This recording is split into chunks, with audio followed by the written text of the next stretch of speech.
First contact confusion. The Galactic Confederation vessel Unwavering Truth emerged from hyperspace with the precision of a mathematical equation, its crystalline hull gleaming against the backdrop of stars. On the command deck, High Emissary Zix-Arath of the Evolurians straightened his ceremonial mantle, 8 eyes blinking in sequence as the blue-green planet appeared on the main view screen. Earth, he said, the translator rendering his clicks and whistles into standard galactic. How primitive it looks from here. First Officer Nail Vex chittered nervously, her exoskeleton shimmering slightly purple, a sign of anxiety among their kind. High Emissary, preliminary scans indicate the humans have prepared their orbital diplomatic station as requested. Station Freedom awaits our arrival. Zix-Arath clicked his primary mandibles in acknowledgement. This was routine for him. 400 cycles of diplomatic experience had taken him to 1,000 worlds. Humans were simply the latest species to join the galactic community, having been discovered only 3 standard rotations ago, when their primitive radio signals were detected by a Confederation outpost. Very well. Initiate docking procedures. His voice carried the weight of authority that came with being the Confederation's most decorated diplomat.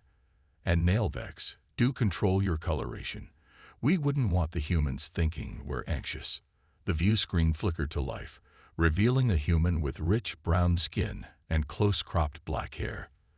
The being wore a blue uniform adorned with various metallic symbols. Greetings, High Emissary Zix-Arath. I'm Commander Sophia Chen of Orbital Station Freedom. On behalf of the United Earth Alliance, welcome to human space. Zix-Arath performed the traditional greeting gesture of his species, pressing his upper right appendage against his central thorax. Commander Chen, I bring harmonious intentions from the Evoldery Collective and the Greater Galactic Confederation. We anticipate productive discourse. The human's face contorted into what the briefing materials identified as a smile, supposedly a friendly expression, though to Evoldery sensibilities, it looked disturbingly like a threat display. Zix-Arath suppressed a shudder. We've prepared Docking Bay 4 for your vessel, Commander Chen continued. Our gravity and atmospheric settings have been adjusted to Evoldery preferences according to the specifications you sent ahead. Most satisfactory, Commander. We shall complete docking procedures momentarily. As the view screen went dark, Zix-Arath turned to his aide, Trelmach, who was frantically scrolling through data on a holographic display. Well, the High Emissary demanded. Your assessment. Trelmach's compound eyes reflected the blue light of the display. The humans appeared genuine in their welcome, High Emissary, although their station's design is. He hesitated, puzzling. Their habitat sections are divided into numerous small compartments rather than efficient communal spaces. Primitives often have strange notions of spatial organization, Zix-Arath said dismissively. What about security? The Council is particularly concerned about their military capabilities. Scans indicate standard defensive systems, High Emissary. Nothing our technology couldn't handle. Zix-Arath chittered sharply. That is not relevant, Trelmach. We are here for peace, not to assess tactical advantages. The Evoldery Collective has evolved beyond such primitive considerations. The young aide dipped his head in apology. Of course, High Emissary. The ship shuddered slightly as docking clamps engage. Through the viewport, Zix-Arath could see the sprawling structure of Orbital Station Freedom, a chaotic assemblage of modules, solar arrays, and docking arms that lacked the elegant symmetry of Evoldery architecture. Yet there was something impressive about it, a certain resourcefulness that hinted at why the Confederation considered these humans worthy of diplomatic relations. The human delegation awaits us in what they call their welcome hall, Trelmach reported. Zix-Arath chittered softly, the Evoldery equivalent of a sigh. Very well. Remember your training. Observe everything, but reveal nothing beyond our prepared statements. These humans may seem primitive, but the Council suspects they are more complex than they appear. Yes, High Emissary. As the airlock cycled open, Zix-Arath composed himself. This was routine. Just another diplomatic mission to another unremarkable species. Engage in pleasantries, establish trade agreements, ensure they pose no threat to Confederation interests, then return to the comfortable familiarity of the collective. What could possibly go wrong?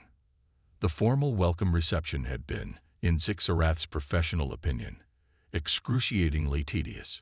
Humans apparently considered it necessary to introduce every single official on their station, 42 of them, each with their own incomprehensible title and an enthusiastic handshake that threatened to dislocate his delicate manipulator appendages. I require a moment of solitude to process the diplomatic overtures, Zixarath announced to his aide, which was diplomat speak for, I need to escape these chattering primates before I lose my mind. Trelmach nodded knowingly. Of course, High Emissary. Shall I inform the humans you are engaging in ritual contemplation? Perfect. That should buy me at least half a rotation cycle. Zixarath slipped away while Trelmach distracted Commander Chen with questions about Earth's atmospheric composition. The station's corridors were mercifully quieter than the reception hall. The High Emissary wandered aimlessly, allowing his secondary brain to process the diplomatic discussions, while his primary consciousness simply enjoyed the respite. The human architectural choices continued to baffle him. Why waste precious space on these recreational areas when efficient sleep pods would suffice? A sudden burst of high-pitched sounds caught his auditory receptors. Zixarath froze, his antennae quivering. The noise came from behind a large door marked Station Educational Facility. Authorized personnel only. Security concerns immediately flooded his mind. Was this some kind of weapons testing? A secret communications array? The sounds were unlike anything in the Evaluary database. Zixarath pressed his audio enhancement device against the door. The cacophony of shrill vocalizations continued, occasionally punctuated by a deeper, authoritative voice. This requires investigation, he muttered to himself, bypassing the simple electronic lock with a diplomatic override code. The door slid open, and Zixarath nearly collapsed from shock.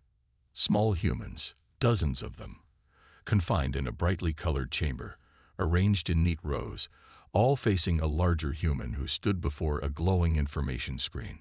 Some of the small humans were restrained in chairs, while others frantically scribbled on primitive data tablets. Sweet mother of egg clutches, Zixarath whispered, his exoskeleton paling to a sickly yellow. They're breeding captives. The larger human, clearly some kind of overseer, turned toward the door.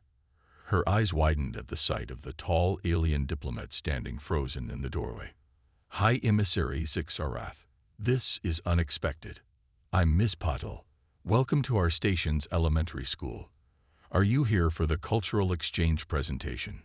The small humans all turned in unison, their eyes locking onto Zixarath with unsettling intensity. Several emitted high-pitched squeals of excitement. An alien, a real alien. One particularly loud small human exclaimed, pointing a stubby appendage directly at him. Children, remember our manners, the overseer. This, Miss Patel, chided. This is High Emissary Zixarath from the Evaluary Collective. Zixarath's diplomatic training momentarily failed him as horror set in. Children? Children? The Confederation intelligence briefings had mentioned human reproductive methods, but had glossed over the lengthy developmental phase. These weren't adult humans subjected to some bizarre imprisonment. They were immature specimens, and they were being held against their will in this educational facility, forced to perform repetitive tasks under the watchful eye of an authority figure. High Emissary, are you all right? You've gone quite yellow, Miss Patel asked, concern evident in her voice. Zixarath backed slowly toward the door, his mandibles clicking rapidly in distress. I must consult with my delegation immediately. This is unexpected. He turned and scuttled away with undiplomatic haste, leaving a classroom of confused third graders and their equally baffled teacher staring after him. Did I say something wrong? Asked the small boy with large glasses. Miss Patel shook her head. I don't think so, Jamal. I think the High Emissary just isn't used to children. That, as it turned out, was the understatement of the galactic century. Trelmach had never seen High Emissary Zix Arath in such a state. The normally composed diplomat burst into their private quarters, mandibles clicking wildly, all 8 limbs gesticulating in what could only be described as pure panic. They are monsters, Trelmach. Absolute barbaric monsters. Zix Arath shrieked, his exoskeleton now cycling through various shades of distress, yellow to orange to a sickly green. High Emissary, please calm yourself, Trelmach urged, offering a nutrient stick. What has occurred? The humans. They imprison their young. They force their offspring to endure confinement and mental labor. It's torture. Trelmach's compound eyes blinked rapidly in confusion. That cannot be correct, High Emissary. Our intelligence reports indicate humans have extensive protection protocols for their immature specimens. I saw it with my own optical receptors. Zix Arath jabbed a trembling appendage toward the door. Down the eastern corridor, dozens of small humans arranged in rows, forced to perform repetitive tasks while an overseer monitors their every movement. Some were restrained in seating apparatus. It was horrific. Perhaps there is some cultural misunderstanding. No. Zix Arath slammed an appendage down on the nutrient preparation surface. This is unacceptable. The Galactic Confederation cannot establish diplomatic relations with a species that subjugates its own offspring. We must confront them immediately. Before Trelmach could suggest a more measured approach, Zix Arath stormed out of their quarters, heading straight for the diplomatic conference room, where Commander Chen and her team awaited the continuation of negotiations. Zix Arath burst through the doors with such force that several human diplomats jumped in surprise. Commander Chen rose from her seat, concern evident on her face. High Emissary Zix Arath, is something the matter? The matter? Zix Arath's voice modulator nearly overloaded with indignation. You dared to present yourselves as a civilized species while committing atrocities against your own young. A confused murmur rippled through the human delegation. A tall man with silver-streaked hair, Dr. Jameson, if Zix Arath recalled correctly, leaned forward. High Emissary, I'm afraid we don't understand what you're referring to. Zix Arath's mandibles clacked in fury. Do not insult my intelligence with denials. I observe your educational facility with my own sensory apparatus. You force small humans to sit motionless for extended periods. You subject them to mental conditioning. You restrict their freedom of movement. Commander Chen and Dr. Jameson exchanged bewildered glances. High Emissary, are you referring to our station's elementary school? Commander Chen asked cautiously. Call it what you will. It is a prison for underdeveloped humans. Trelmach finally caught up, rushing into the room and positioning himself apologetically behind his superior. Perhaps we should allow the humans to explain their practices, High Emissary, he suggested quietly. Dr. Jameson cleared his throat. High Emissary Zix Arath, I assure you our educational facilities are not prisons. They are places of learning where our children develop the knowledge and skills necessary for adult life. Lies. Zix Arath's coloration deepened to an outraged purple. If they are not prisoners, why are they not permitted to leave? Why are they forced to remain seated? Why do they require an authority figure to monitor their activities? Because they're children, Commander Chen said simply, as if this explained everything. Did you capture human children as prisoners? You are insane. Zix Arath bellowed, his translator struggling to convey the full magnitude of his moral outrage. A younger female diplomat suddenly covered her mouth, her shoulders shaking in what appeared to be distress. It took Zix Arath a moment to realize she was actually laughing.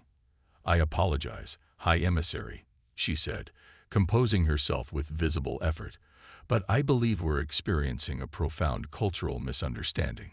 There is nothing to misunderstand about the imprisonment of juveniles. Zix Arath insisted, though a flicker of uncertainty had begun to creep into his righteous indignation. Commander Chen raised her hands in a placating gesture. High Emissary, perhaps we should discuss how evolutionary young develop compared to human children. I think you might find the differences illuminating. Zixarath's antenna twitched as he considered this. Finally, he gave a stiff nod. Very well. Enlighten me about your children. But be warned, the Confederation does not tolerate cruelty to sentient beings, regardless of their developmental stage. What followed would forever change the course of human-alien relations and challenge everything the Confederation thought they knew about the evolution of intelligence in the galaxy. Educational enlightenment. The diplomatic conference room had been hastily transformed into what the humans called a classroom setting, complete with visual aids projected onto the main screen.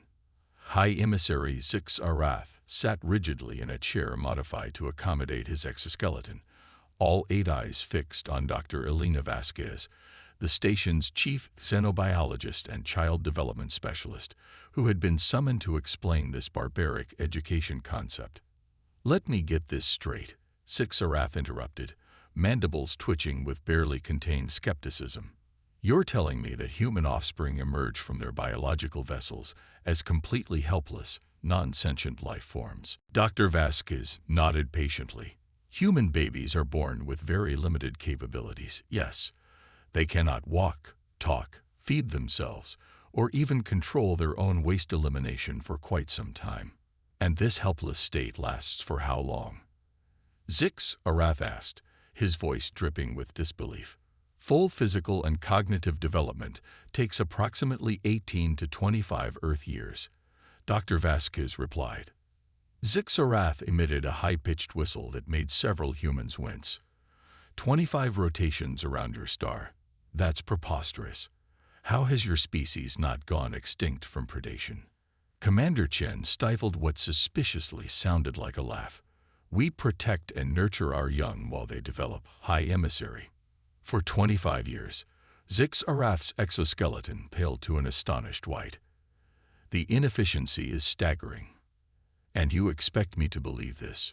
School is part of this development process. Dr. Jameson stepped forward, adjusting his glasses. Perhaps a comparison would help, High Emissary. How do young Evolurians develop? Zixarath straightened proudly. Evolutionary hatchlings emerge fully formed with complete innate knowledge downloaded from the genetic memory banks of our species. They require precisely 2 standard cycles to reach full size, during which they are kept in climate-controlled maturation chambers. They emerge as productive members of society, ready to fulfill their designated functions. The humans exchanged glances that Zixarath couldn't interpret.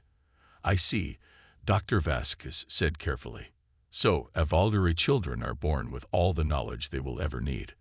Of course, Zixarath replied. What other efficient method could possibly exist? Dr. Vasquez tapped on her data pad, and the large screen displayed an image of a human brain, followed by a time-lapse sequence showing its development from infancy to adulthood. High Emissary, human children are born with approximately 100 billion neurons, but relatively few connections between them. Over time, through experience and education, these connections form, creating the neural networks that allow complex thought, creativity, and problem-solving. Zixarath leaned forward, his scientific curiosity momentarily overriding his moral outrage. You mean they build their own neural pathways, without templates? Exactly, Dr. Jameson interjected. By age 3, a human child has formed about 1,000 trillion neural connections, more than they will have as adults.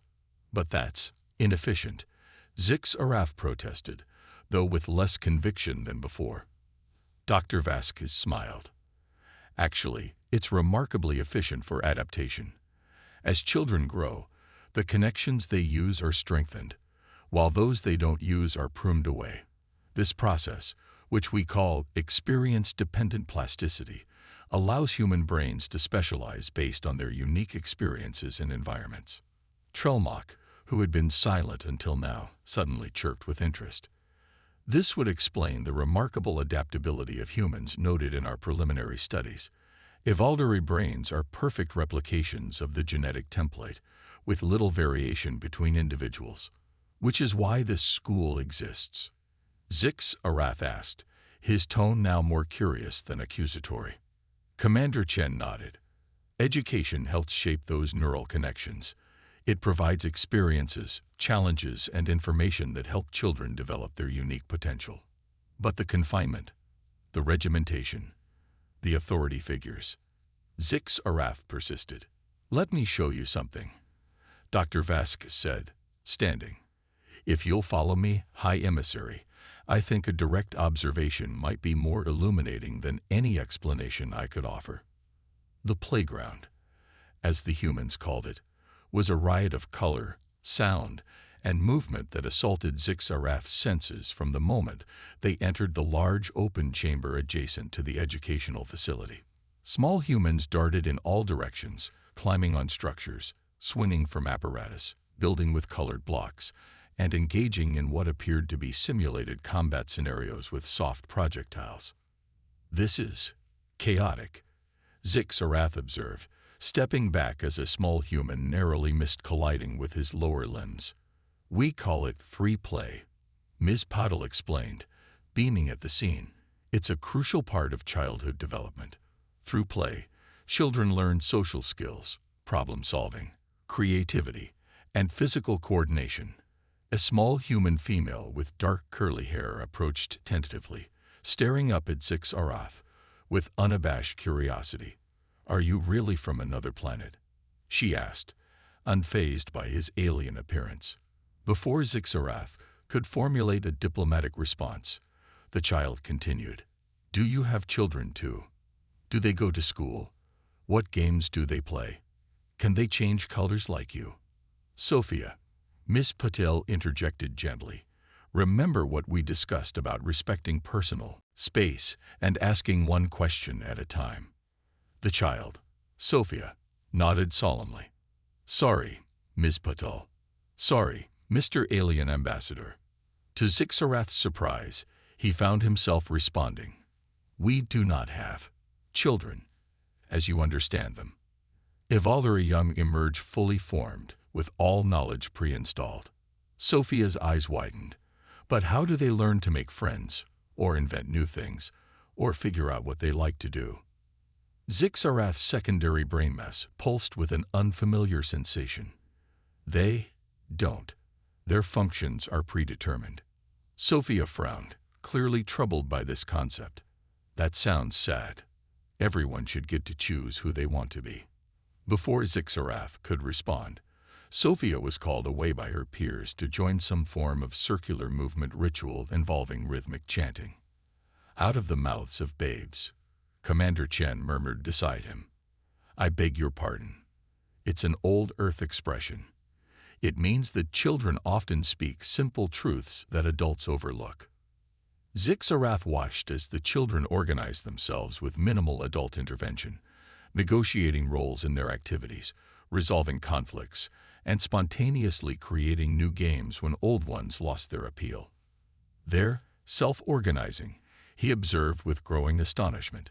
Children are remarkably adept at creating their own social structures. Dr. Vasquez explained. What looks like chaos to an outside observer actually contains complex systems of rules, hierarchies, and cooperation that they develop themselves. But surely this play isn't their education. It's a crucial part of it, Dr. Jameson said. Structured learning in classrooms provides knowledge and skills, while play develops creativity, social intelligence, and problem-solving. Both are essential. A sudden commotion drew their attention.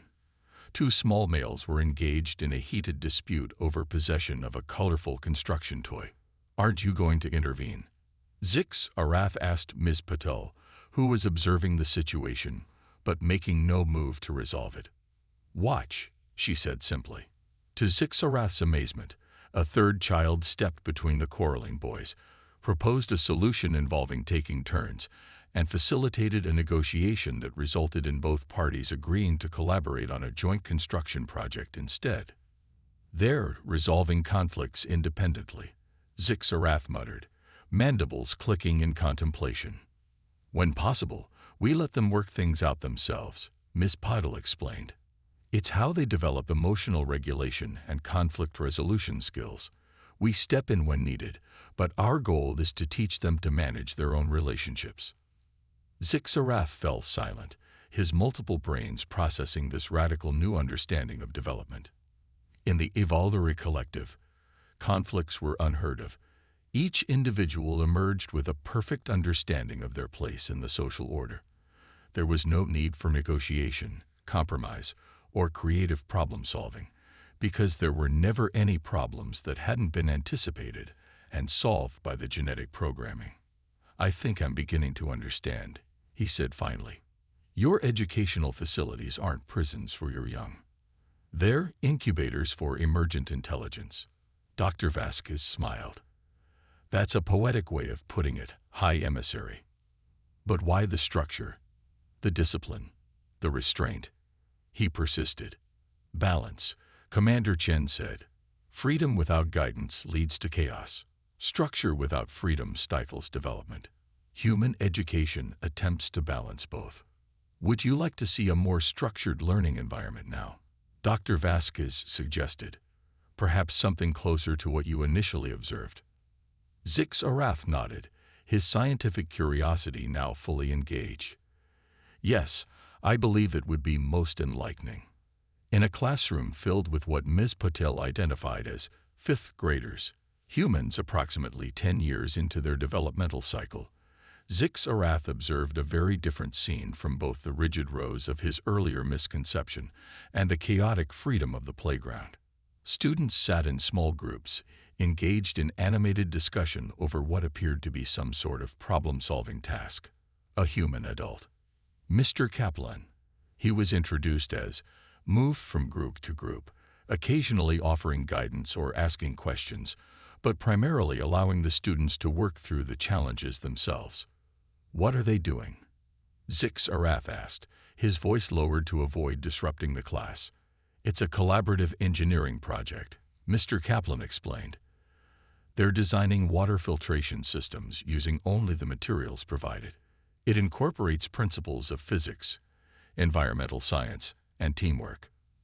Zixarath watched as the young humans debated approaches, tested hypotheses, failed, regrouped, and tried again.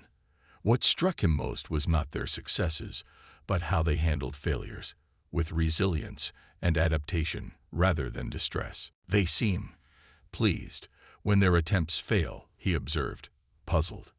Mr. Kaplan smiled. That's because they're learning that failure is part of the discovery process. Each failure gives them information they didn't have before.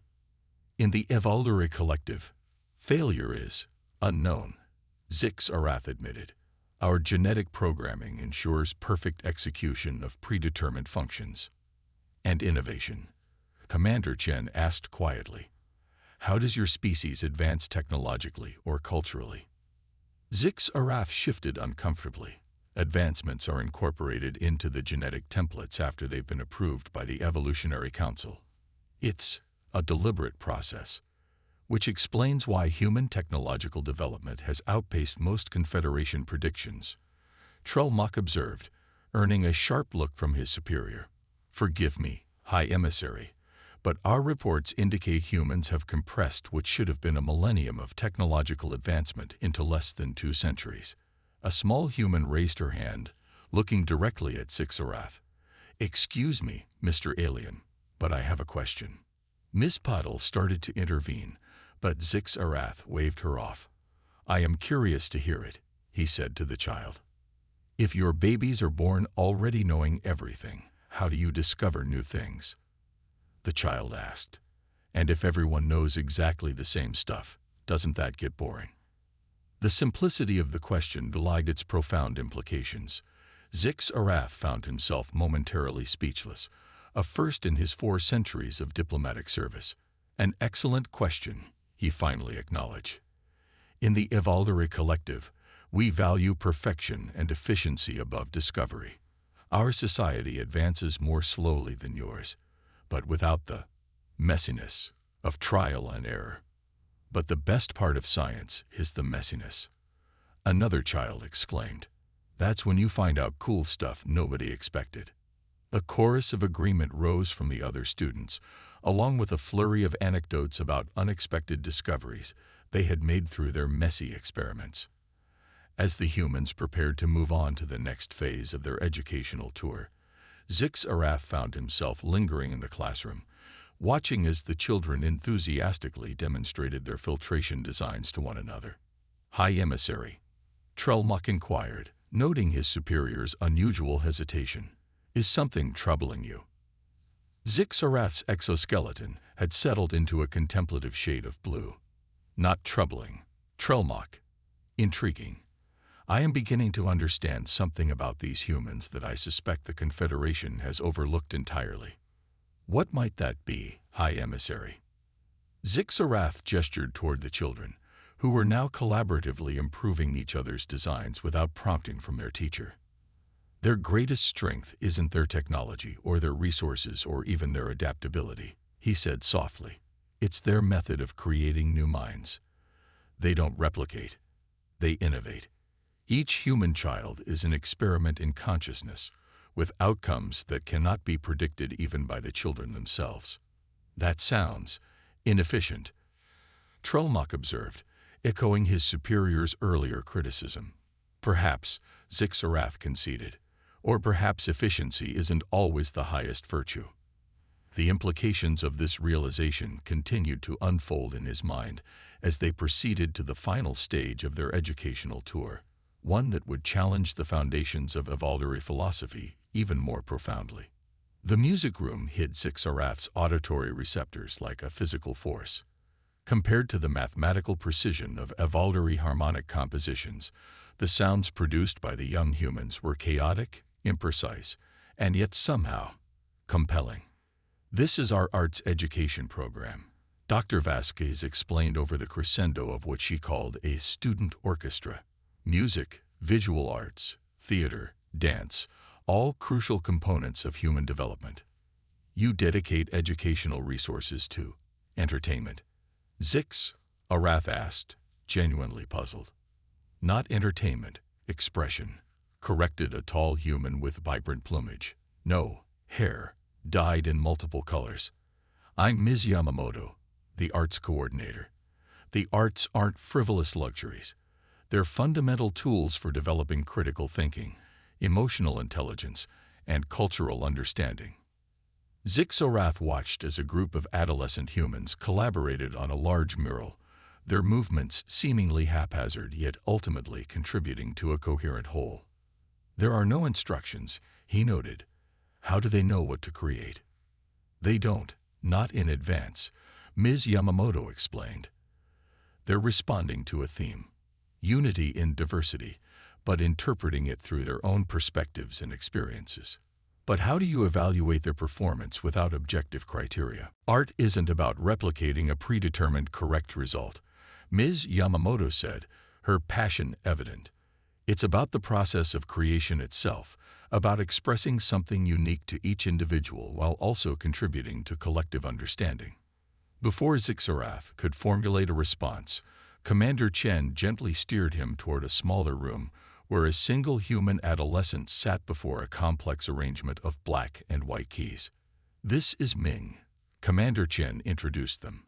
"She's preparing for the Interplanetary Youth Piano Competition." The young human nodded respectfully to the alien delegation, then turned her attention back to the instrument. What followed left Zix-Arath's neural pathways struggling to process the sensory input. The sounds that emerged from the instrument were mathematically complex yet emotionally resonant in a way that evolutionary music never attempted to be. The human's slender digits moved with precision that would have impressed even the most exacting evolutionary engineer. But there was something more, a quality that Zix-Arath struggled to define. When the performance concluded, Zix-Arath found himself momentarily disoriented. "That was unexpected," he managed finally. "I detected at least 17 variations from what I assume is the standard execution of this piece, yet none seemed to be errors." Ming smiled. "They're interpretive choices.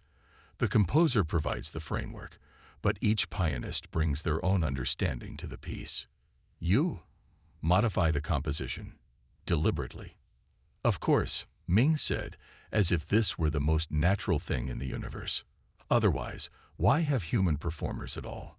Machines could execute the notes with perfect accuracy, but they can't interpret the emotion behind them. Emotion, Zixarath repeated, the concept simultaneously familiar and alien. Evolurians experienced emotions, of course, but they were regulated, predictable responses to stimuli, not creative forces to be channeled into expression. As they left the music room, Zixarath found himself uncharacteristically silent, his multiple brains buzzing with connections and implications he had never before considered. High Emissary, Commander Chen inquired gently. You've been quiet. I hope our educational facilities have addressed your concerns. Zixarath's exoskeleton had settled into a deep, thoughtful purple, a color rarely seen among his kind. Commander Chen, Dr. Vasquez, esteemed educators, he began formally. I wish to offer my profound apologies for my earlier misinterpretation. It is clear that what I perceived as imprisonment is in fact something far more remarkable, a deliberate nurturing of emergent consciousness unlike anything in the Confederation's experience. Apology accepted, High Emissary, Commander Chen said with a warm smile. Cultural misunderstandings are inevitable in first contact situations. This is more than a misunderstanding.